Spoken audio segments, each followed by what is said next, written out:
I renamed my nephew the day I got custody. His dad named him after the strip club where his mom used to dance. My brother Ronnie got arrested when his son was 4 months old. Guns, fentanyl, and a robbery that put a gas station clerk in the hospital. They gave him 18 years. I was 26, working nights at a hospital front desk, living in a studio with a fold-out couch, and zero experience with babies. But nobody else stepped up. Our parents said they were too old. Our older brother lives in Georgia and stopped answering after the second call. So I took him because the only other door was foster care. The baby's name was Roxy, spelled just like the club. Ronnie thought it was the funniest thing he'd ever done. He had backup names too. Blaze with a Y, King Deuce, Diesel Ray. I didn't plan on changing it at first. I was too busy learning how to warm a bottle at 3 a.m. But every time I said that name at the clinic or the pharmacy, people gave me this look, half confusion and half pity, that made my ears go hot. When he turned 2, my parents started coming around because my mom had retired and suddenly had free afternoons. They'd bring one dollar store truck and a list of everything I was doing wrong. The studio was too cramped. I worked too much. I let him watch too much TV, except when I asked them to watch him so I could pick up a weekend shift. Then my dad's heart was acting up. My mom had her prayer group. They wanted the birthday photos, not the fevers. I filed for adoption when he was 3, because I needed legal ground to stand on. Ronnie never contested it, never even signed the response the court mailed him. I changed the name during the adoption. Roxy became Rowan,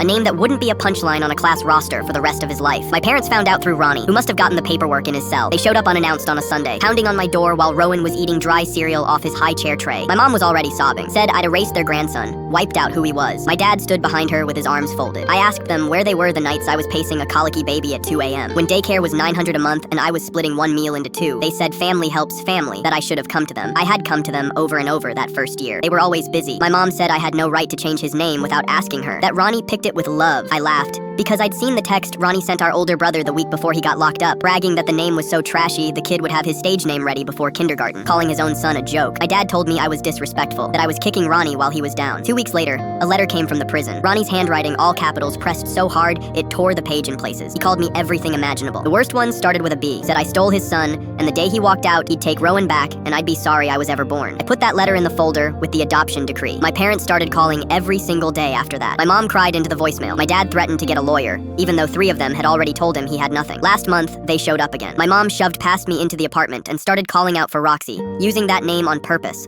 loud, over and over. Rowan looked up from his dinosaurs, confused, not knowing who she meant. My dad said they'd been patient long enough, that they wanted every other weekend and every holiday. I asked him where that energy was 4 years ago. My mom said people make mistakes, that family deserves a second chance. I told them the adoption was finalized 2 years ago, that Rowan was my son, not their grandson, mine. I told them Ronnie made his choices and I made mine, and my choice was keeping my kid away from people who only ever showed up to take something. I told them to get out. My mom cried harder. My dad raised his voice, said I was selfish, said I'd regret this someday. I shut the door in the middle of his sentence and turned the lock. Rowan asked me who those people were. I told him nobody, just some people I used to know. He shrugged and went back to lining up his dinosaurs. They left 7 voicemails that night. I blocked both numbers before I went to bed.